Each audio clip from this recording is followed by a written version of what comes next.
لوگ گانے بجانے کے عادی ہو گئے، فسق و فجور کی زندگی میں اپنے آپ کو محو رکھنے کے عادی بن گئے، نام کے مسلمان رہ گئے، کام کے مسلمان قبروں میں چلے گئے۔ آج مردوں کو بھی عورتوں کو بھی تعجب ہوتا ہے۔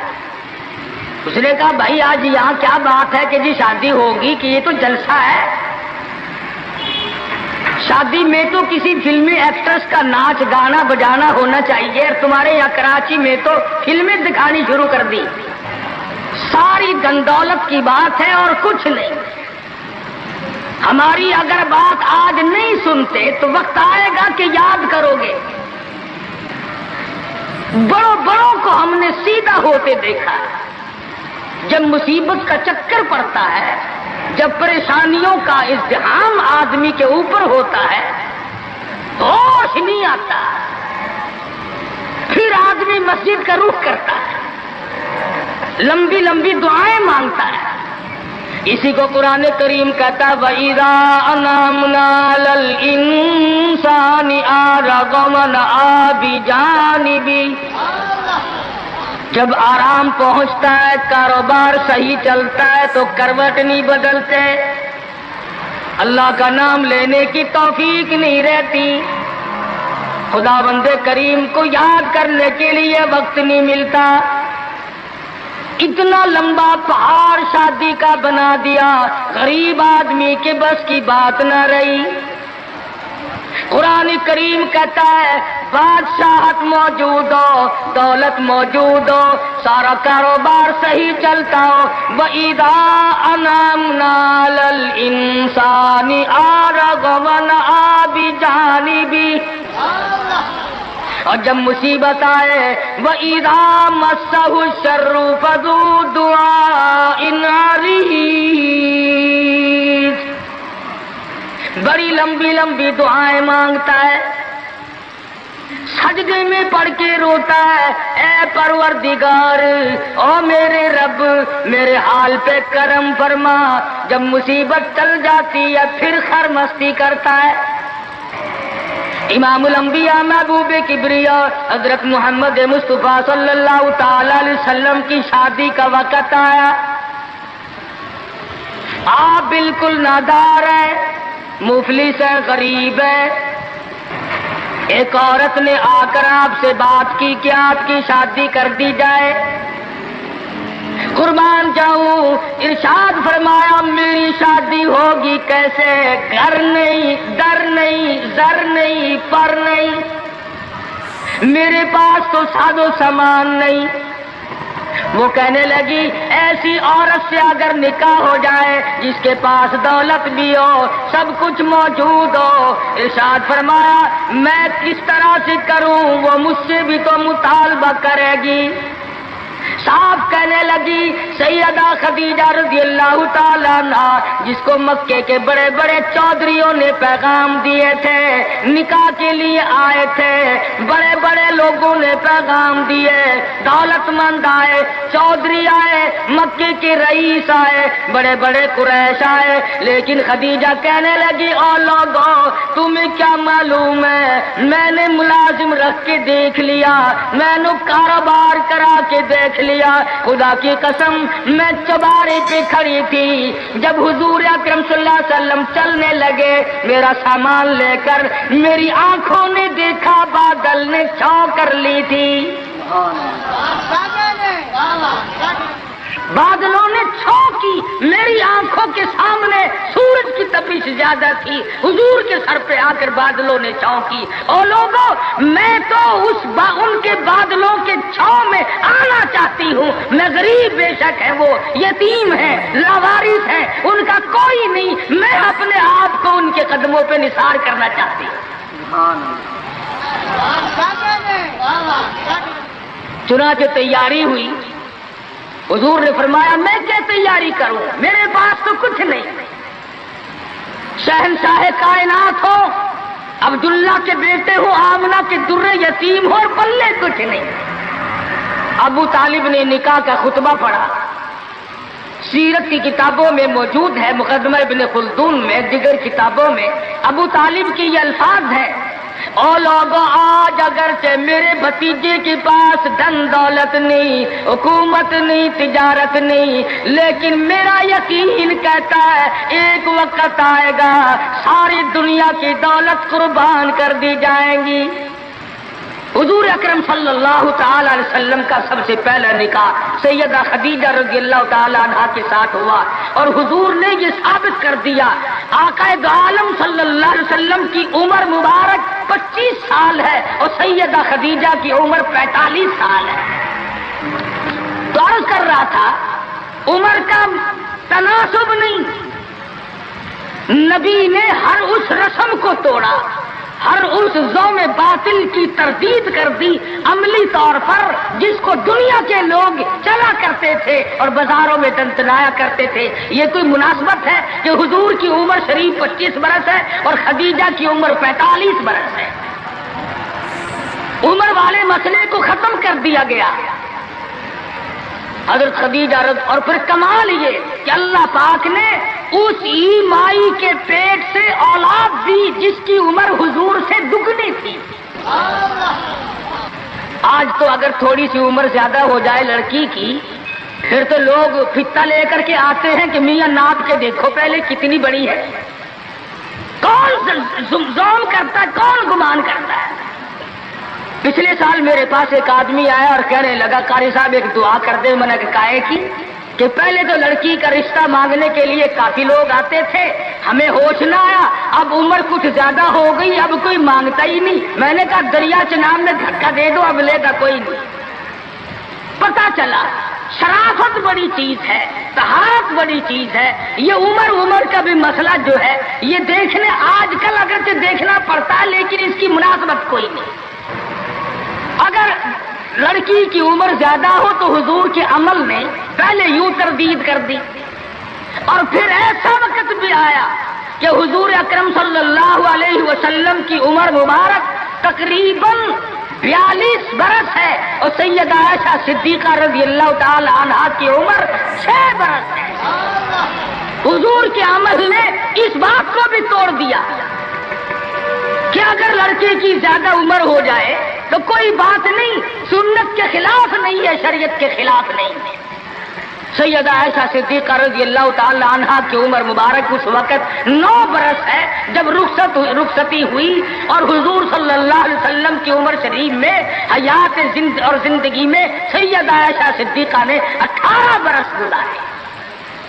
تو میں عرض کر رہا تھا سیدہ خدیجہ رضی اللہ تعالی عنہا کا جب انتقال ہو گیا تو بچیوں کا تمام دیکھ بھال، نگرانی اور سارا اہتمام حضور کے گلے میں آ پڑا۔ آپ بڑے پریشان ہوئے، غرضے کہ آپ نے اپنے عمل سے یہ سارے کے سارے زندگی کی جتنی رسومات تھی ان سلم کے بارے میں قرآن کریم نے صراحت کے ساتھ فرما دیا، وَوَجَدَكَ عَائِلًا فَأَغْنَىٰ۔ اور میرے نبی، ہم نے خدیجہ کے مال کے ساتھ آپ کو بے نیاز اور مستغنی بنایا۔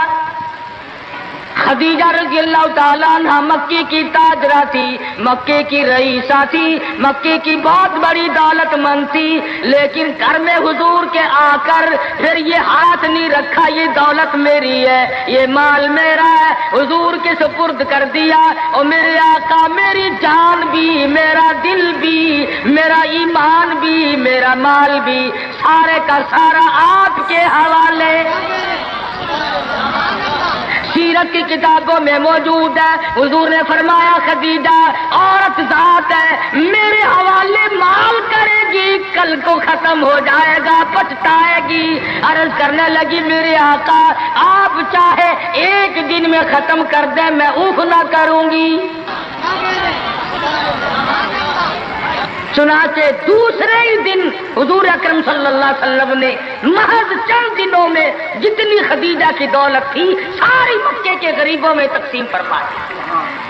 سیدہ خدیجہ کے عمل نے اس بات کی بھی تردید کر دی کہ جب تم شادی ہو کر کے آ گئی ہو تو تم بھی اور تمہارا مال بھی سب اس کے سپرد ہے۔ حضور صلی اللہ علیہ وسلم نے اپنی 11 شادیاں فرمائی اور 4 بیٹیوں کی شادیاں فرمائی۔ سیدہ رقیہ رضی اللہ تعالیٰ عنہ کی شادی عثمان ذی النورین رضی اللہ تعالیٰ عنہ کے ساتھ فرما دی. دونوں کے دونوں میاں بیوی ایک جگہ بیٹھے تھے. حضور تشریف لے آئے, فرمانے لگے رب اکبر کی قسم میں نے ساری زندگی میں اتنا حسین جوڑا نہیں دیکھا. اور حضرت رقیہ رضی اللہ تعالیٰ عنہ نے حضرت عثمان کے ساتھ لگ کر حبشے کی ہجرت فرمائی, پھر مدینہ منورہ کی ہجرت فرمائی. اس لیے قرآن کریم نے فرما دیا یا ایھا الناس, اے لوگو, او انسانوں, او آدمیوں, او مردوں, اے عورتوں, اتقوا ربکم, ڈرو اپنے پروردگار سے. کس معاملے میں ڈریں, کن حالات میں ڈریں, کیا کرتے ہوئے ڈریں؟ ربکم الذی خلقکم من نفس واحدۃ وخلق منها زوجها وبث منهما رجالا کثیرا ونساء. اے لوگوں, ڈرو اس پروردگار سے, تمہیں ایک آدمی سے اور ایک عورت سے پیدا کیا گیا, یعنی آدم علیہ السلام سے اور حضرت حوا سے تمہیں پیدا فرمایا پروردگار عالم نے. اس لیے قرآن کریم کا مطلب کیا ہے, مقصد کیا ہے, منشا کیا ہے یوں ڈرانے سے, کس لیے ڈرا رہے ہیں؟ خداوند عالم فرماتے ہیں اگر تو امیر آدمی ہے, لڑکی غریبوں کی ہے تو مجھ سے ڈر جا. یہ عیب نہ بنا کہ لڑکی غریب کی ہے, میں امیر ہوں, کیوں؟ میں وہ بے نیاز ہوں, شام کو سوئے لکھا پتی, صبح کو اٹھے تو ٹکڑوں کا محتاج. میں ایسا بھی کر دیتا ہوں, شام کو سوئے بادشاہ, صبح کو اٹھے تو جیل کی کوٹڑی میں پڑا. میں ایسا بھی کر دیتا ہوں کہ کروڑوں کا مالک ہے, اگر موت آ گئی تو کفن چندے کا پڑ رہا ہے. فرمایا لڑکی والوں کو یہ حق نہیں کہ وہ لڑکے کے بارے میں یہ کہیں کہ یہ تو غریب ہے, ہم اس کو کیسے دیں. آؤ پھر قرآن کریم سے پوچھ لیں, ہم مسلمان ہیں, ہمارا قرآن پہ ایمان ہے, محمد عربی صلی اللہ علیہ وسلم کے فرمان پہ ہم سب کا ایمان ہے. آؤ قرآن سے پوچھے کہ لڑکا لڑکی کی جب شادی کرنے کی نوبت آئے تو کیا دیکھنا چاہیے, کیا ڈھونڈنا چاہیے, کیا تلاش کرنا چاہیے. قرآن کریم سے ہم نے پوچھا کیا بنگلہ دیکھے, فرمایا نہیں. آج بنگلے والا کل کو قبر میں ہو سکتا ہے, آج بنگلے والا کل کو فٹ پاتھ پہ سو کر کے وقت کاٹنے والا بن سکتا ہے. کوٹھی والا تلاش کرے, فرمایا نہیں. کوئی اونچی ملازمت والا, اونچی پوسٹ والا لڑکا تلاش کرے, فرمایا نہیں. زیادہ لکھا پڑھا دیکھیں, فرمایا نہیں. دھن دولت والا دیکھیں, نہیں. کاروبار والا تلاش کریں, فرمایا نہیں. لڑکی بھی اسی طرح سے مالدار کی تلاش کریں, فرمایا نہیں. دولت مندوں کی تلاش کریں, نہیں. پھر اے اللہ کے قرآن تو ہمیں بتا, ہم کیا معلوم کریں, کیا دیکھیں, کیا سنبھالیں, کس چیز کی تلاش کریں. فرمایا وَلَا تَنكِحُوا الْمُشْرِكَاتِ حَتَّىٰ يُؤْمِنَّ. نعرہ تکبیر. فرمایا لوگوں اگر مجھ خدا سے پوچھتے ہو, میرے قرآن سے پوچھتے ہو, میرے نبی سے پوچھتے ہو, تو میں تو تمہیں ایک پہچان بتاؤں گا, ایک واقعہ بتاؤں گا, ایک نظریہ بتاؤں گا, ایک کیفیت بتاؤں گا. تمہیں سب سے پہلے یہ دیکھنا پڑے گا وَلَا تَنكِحُوا الْمُشْرِكَاتِ حَتَّىٰ يُؤْمِنَّ. اگر لڑکی مشرکہ ہے, شرک کرتی ہے, الہ العالمین شرک تو کرتی ہے مگر مالدار بڑی ہے. اے پروردگار عالم شرک تو کرتی ہے لیکن خوبصورت بڑی ہے. فرمایا وَلَأَمَةٌ مُؤْمِنَةٌ خَيْرٌ مِّن مُّشْرِكَةٍ وَلَوْ أَعْجَبَتْكُمْ. قرآن خود کہتا ہے مشرکہ لڑکی چاہے تمہیں مالدار نظر آئے، چاہے تمہیں خوبصورت لگے، تم قرآن کے الفاظ ہیں تمہیں عجیب معلوم ہوتی ہو، تمہیں اس کے انداز، اس کی چال، اس کی ڈھال، اس کی رفتار، اس کا سونا چاندی تمہیں بہت بڑی چیز دکھائی دیتی ہو۔ فرمایا اسی طرح سے لڑکے کا ولا تنکحوا المشرکات حتی یؤمنوا وَلَعَبْدٌ مُؤْمِنٌ خَيْرٌ مِّن مُّشْرِكٍ وَلَوْ أَعْجَبَكُمْ۔ الہ العالمین، لڑکا شرک تو کرتا ہے مگر مالدار بڑا ہے، لڑکا شرک میں تو ڈوبا ہوا ہے مگر خوبصورت بڑا ہے۔ قرآن کا اعلان سنو، پیغام سنو، فرمایا شرک سے بچنا، سب سے پہلے لڑکے لڑکی کا عقیدہ دیکھنا، اگر عقیدہ صحیح ہوگا تو بات بنے گی، اگر غلط عقیدے کی لڑکی آ گئی خاندان کا بیڑا غرق کر دے گی۔ حافظ جمال صاحب بول عیسیٰ قلندر رحمت اللہ علیہ پانی پت میں مزار ہے، میں اب ہندوستان گیا تھا تو اب بھی حاضری دینے گیا تھا۔ ہم اولیاء کرام کو بڑا مانتے ہیں، میں بول عیسیٰ قلندر رحمت اللہ علیہ کے مزار پہ گیا اور رات وہیں ٹھہرا۔ مولانا حالی پانی پتی کی خبر بھی وہی اور بول عیسیٰ قلندر کا مزار بھی وہی۔ تو لکھا ہے کہ جس وقت بول عیسیٰ قلندر رحمت اللہ علیہ پیدا ہوئے تو بڑے روئے، بہت روتے تھے۔ تو ایک بزرگ آئے جنہوں نے ان کے والد کو مبارکباد دی کہ بچے کی مبارک ہو۔ انہوں نے کہا حضرت مبارک تو آپ دے رہے ہیں مگر بچہ جس دن سے پیدا ہوا اتنا رو رہا ہے کہ ناک میں دم کر دیا۔ فرمایا میرے پاس تو لاؤ ذرا، لے آئے۔ اللہ والے نے ذرا سا اس کان کو منہ لگایا اور ذرا سا اس کان کو منہ لگایا، بچہ خاموش ہو گیا۔ واپس جانے لگے۔ شاہ فخر الدین رحمہ اللہ اولیاء کرام میں سے ہیں، بزرگان دین میں سے ہیں۔ شاہ بہاء الحق زکریا ملتانی رحمت اللہ علیہ کے داماد ہیں، جو لڑکی یہاں رہتے رہتے فوت ہو گئی تھی۔ تو شاہ فخر الدین نے کہا حضرت بتاؤ، فرمایا تمہیں معلوم نہیں بول عیسیٰ قلندر کی والدہ اماں قرآن کریم کی حافظ ہے اور قرآن سے اتنا عشق ہے، اتنا لگاؤ ہے، اتنا سوز و گداز ہے، اتنی محبت ہے کہ ایک ختم قرآن کا روزانہ پڑھتی تھی۔ بچے کو پیٹ میں لے کر ایک ختم قرآن روزانہ کا پڑھتی تھی۔ تو بچے کی روح کا اور قرآن مجید کا اتنا گہرا تعلق ہو گیا۔ اب چونکہ اماں زچگی میں آ گئی، چھلے میں پڑ گئی، اس لیے قرآن نہیں پڑھتی۔ ارے آدھی کی عادت ٹوٹی، ناشی کا نشہ ٹوٹا، روئے نہ تو کیا کرے۔ میں نے اس بچے کے کان میں ایک آیت اس میں پڑھی، ایک آیت اس طرف پڑھی، بچے کی روح کی غذا مل گئی، خاموش ہو گیا۔ بات یہ کر رہا تھا کہ یہ سارے کے سارے معاملات قرآن کریم کا اعلان ہے، عقیدہ دیکھو، نظریات معلوم کرو۔ اگر غلط عقیدہ گھر میں آ گیا تو بات بگڑے گی، وہ اپنے ساتھ ساتھ اوروں کو بھی لے بیٹھے گی۔ اور علماء کرام نے لکھا، تجربے سے بھی یہ ثابت ہوا کہ عورت کی جو گود ہے، عورت کی جو گود ہے، یہ پرائمری سکول بھی ہے، یہ مڈل سکول بھی ہے، یہ میٹرک سکول بھی ہے، یہ کالج بھی ہے، یہ وہ یونیورسٹی ہے جس سے نبی بے نیاز نہیں، ولی بے نیاز نہیں، قطب اور ابدال بے نیاز نہیں۔ اس کالج میں ہر بچہ پڑھتا ہے، ماں کی گود میں لازمی پلتا ہے۔ اور لوگوں اس کالج کو سنبھالو، اس پرائمری سکول کے استاد کو سنبھالو، اس کالج کے پروفیسر کو سنبھالو، اور وہ ہے بچے کی اماں۔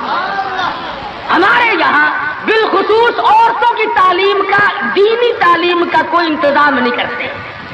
بچپن میں چھوٹی چھوٹی بچیاں مسجد میں وقت بے وقت گئیں اور قرآن کریم پہ انگلی پھیر لی، مٹھائی تقسیم ہو گئی کہ آج پروین کا قرآن ختم ہو گیا۔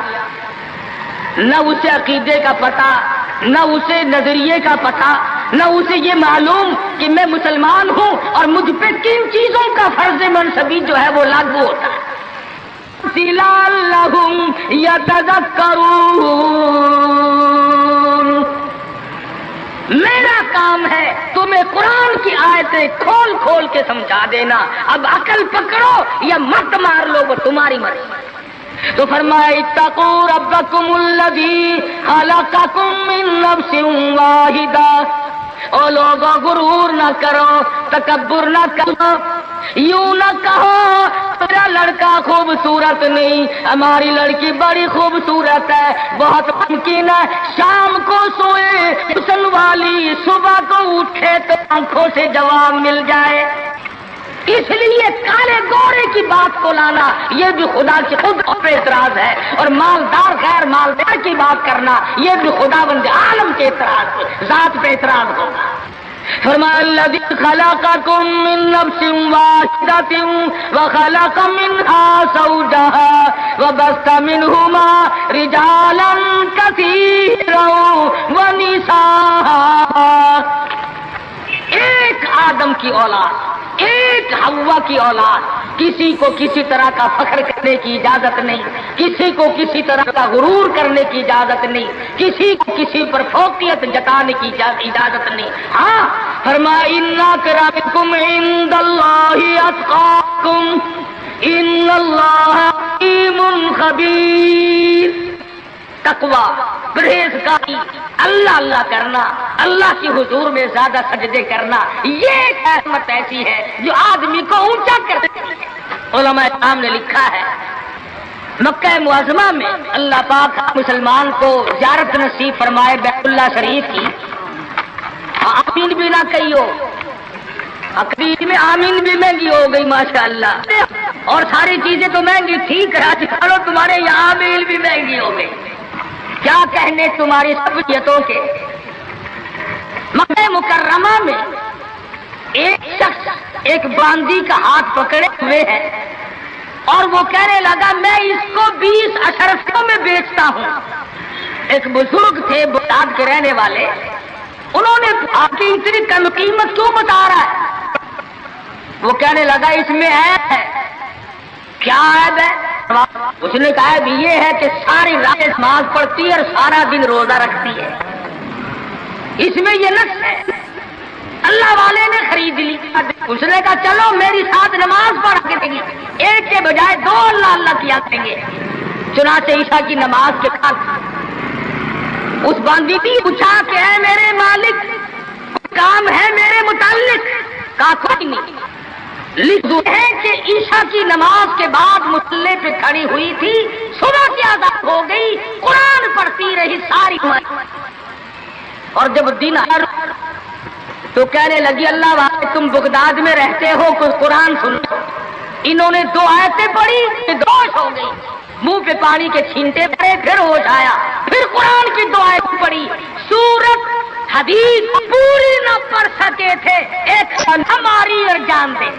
کیسا ذوق تھا، کس قسم کی محبت تھی اللہ پاک جانوں سے، اور کیا ایمان تھا کہ قرآن کریم کی شہید ہو گئی، کوئی تلوار شہید ہوگا، کوئی لوہا شہید بنے گا، کوئی پتھر کھا کے مرے گا، ڈوب کے مرے گا، کوئی آگ میں جل کے مرے گا، کوئی ایکسیڈنٹ میں مرے گا، یہ اللہ والی خدا کا قرآن سن کے مرے گا۔ آج ہمیں یہ بات کہاں نصیب ہے؟ حضور اکرم کہو صلی اللہ علیہ وسلم نے صحابہ کرام کو نکاح کی سنتوں کی تعلیم دی۔ ہمارے یہاں تو اتنا بکھیڑا بنا دیا کہ اب سنتوں کی تاریخوں کو کوئی پوچھتا ہی نہیں۔ حالانکہ خداوند عالم روزہ اپنی قدرت کے تماشے دکھاتے ہیں۔ ابھی ہفتہ نہیں ہوا ایک بس فیصلہ آباد سے بارات لے کر کے چلی، اور ایک بس لاہور سے بارات لے کر کے چلی، شیخو پورے کے قریب تصادم ہوا، 9 آدمی ایک طرف سے، 7 آدمی ایک طرف سے، 13 آدمی موقع پہ مر گئے۔ دلہا بھی، دلہے باپ بھی، ماں بھی، بھائی بھی، سارا خاندان ختم ہو گیا۔ کیا پروگرام لے کر کے چلے ہوں گے، کیا ارادے لے کر کے چلے ہوں گے کہ یہ خوشی منائیں گے۔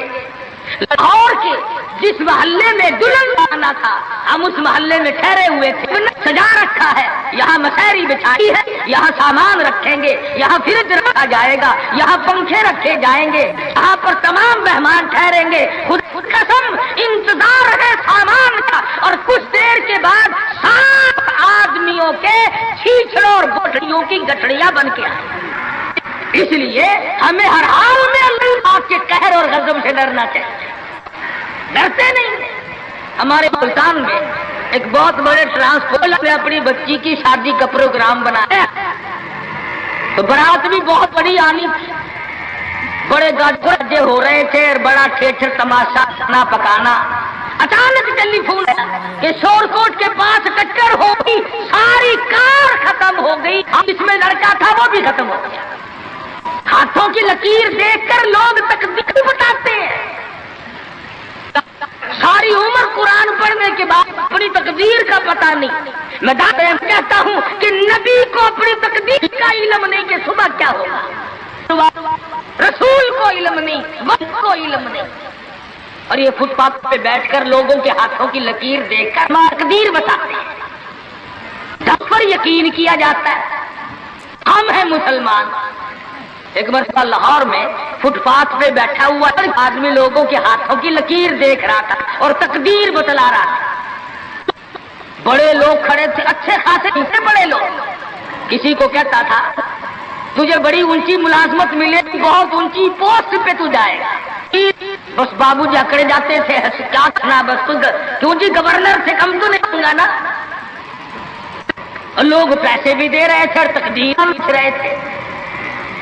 ہم مجمع میں کھڑے تھے. میں نے اپنے دوستوں سے کہا کہ یار آؤ ذرا ہم بھی دیکھیں تقدیر بتانے والا ایسا ہے یہ. اور مجمع میں سے آگے کو نکل کر میں نے بھی آگے ہاتھ کر دیا. میں کہا سائی جی ذرا دیکھو میری تقدیر شادی ہے کہ نہیں. اور بدبخت اچھی طرح دیکھی بھی نہیں. میرا ہاتھ جھٹک کر کے کہنے لگا نہیں تیری شادی نہیں ہوتی. اور میں کہا کھوتے تیرے باپ کے 8 بچے کھیل رہے ہیں.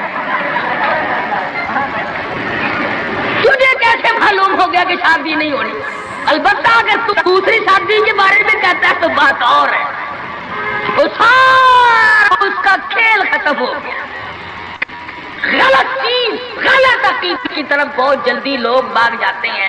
صحیح بات کی طرف محمد عربی صلی اللہ علیہ وسلم نے لوگوں 23 برس قرآن سنایا, قرآن بتایا, صحابہ کرام کا لشکر تیار کیا, ان کی زندگیوں میں انقلاب برپا کر دیا. ارے ٹوٹ کے جو مسلمان کہلاتے ہوئے آج نہ نبی کی صورت ہے, نہ نبی کی سیرت ہے, نہ نبی کی سنت ہے, نہ نبی کا طریقہ ہے. ارے آج تک کسی عورت نے ہم سے یہ نہیں پوچھا کہ ہمیں فاطمۃ الزہرا کا لباس تو بتاؤ.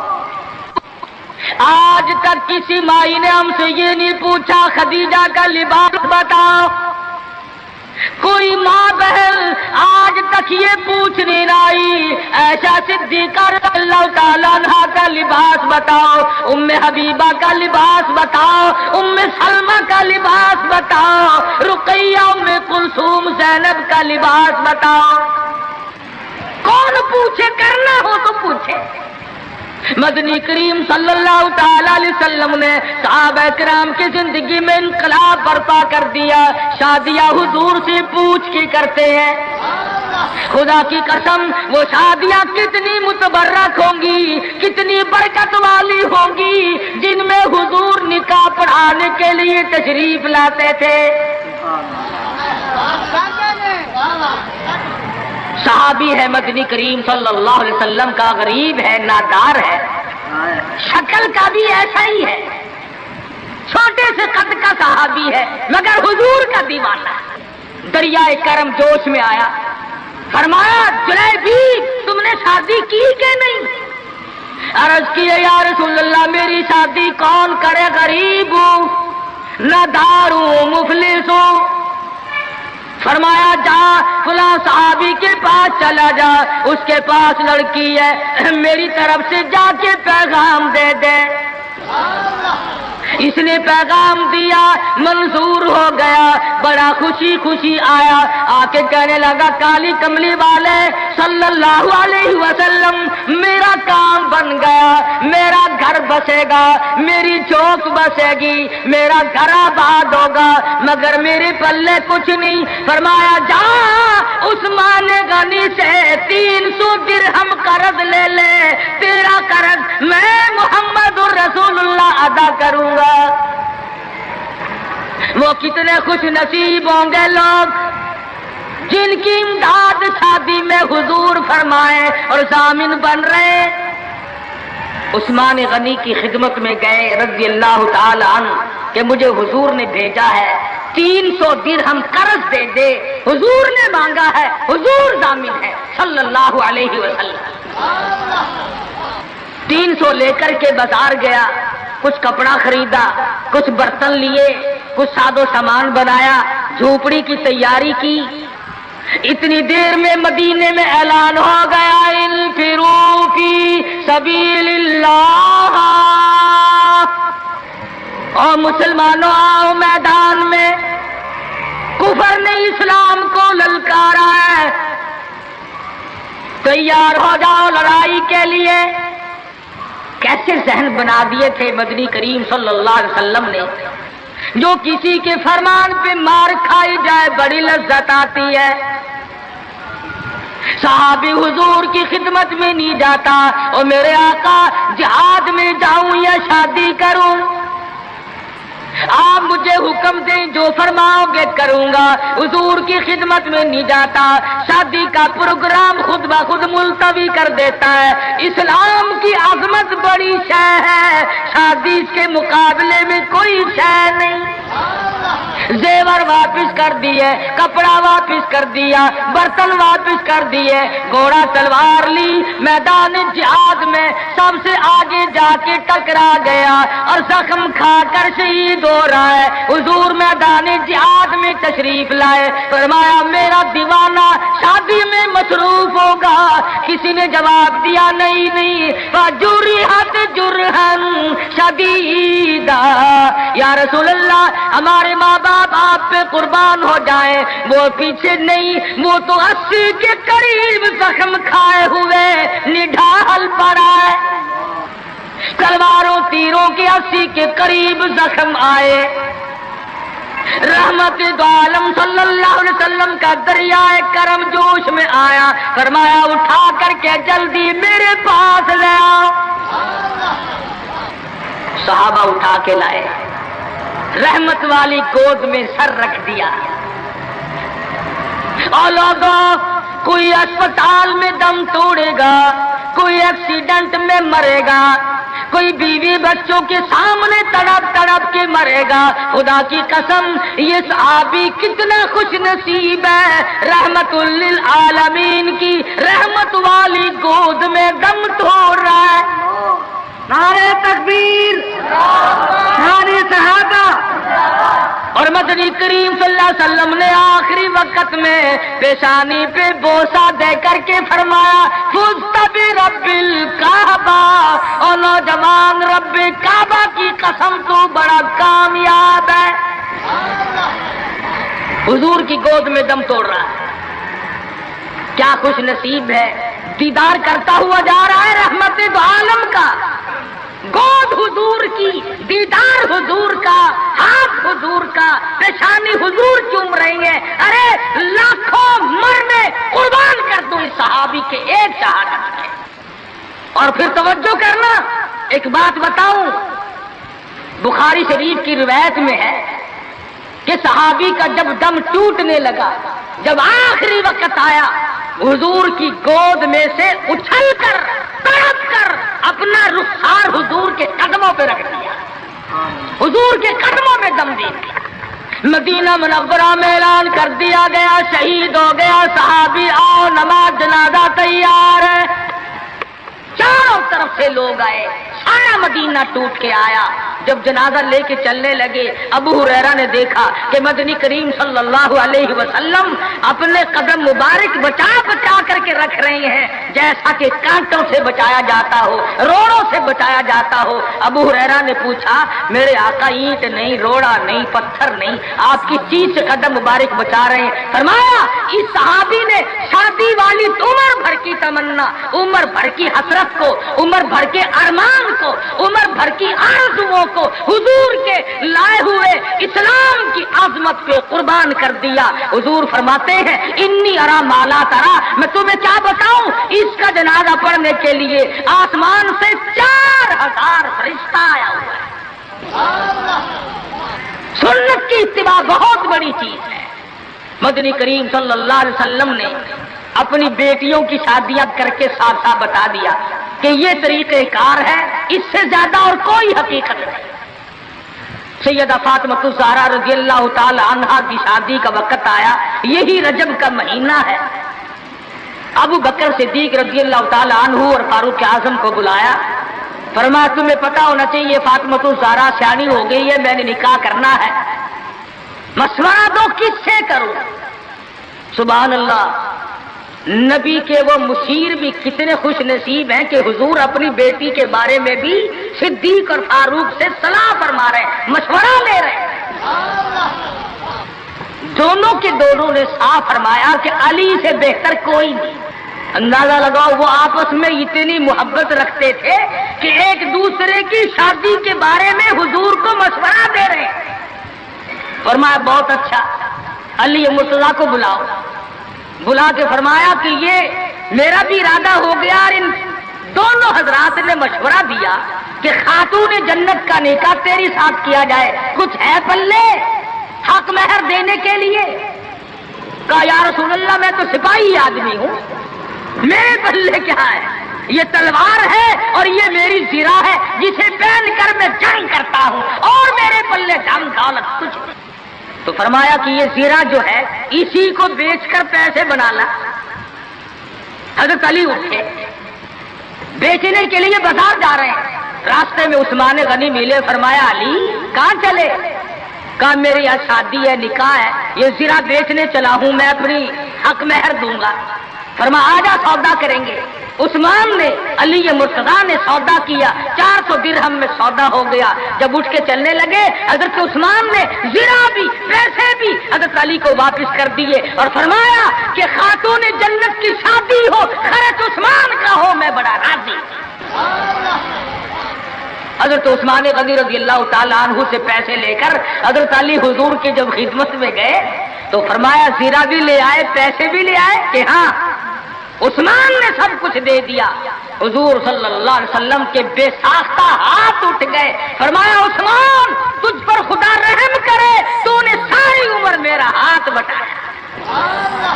تو حضرت عثمان غنی سے حضور بڑے راضی تھے۔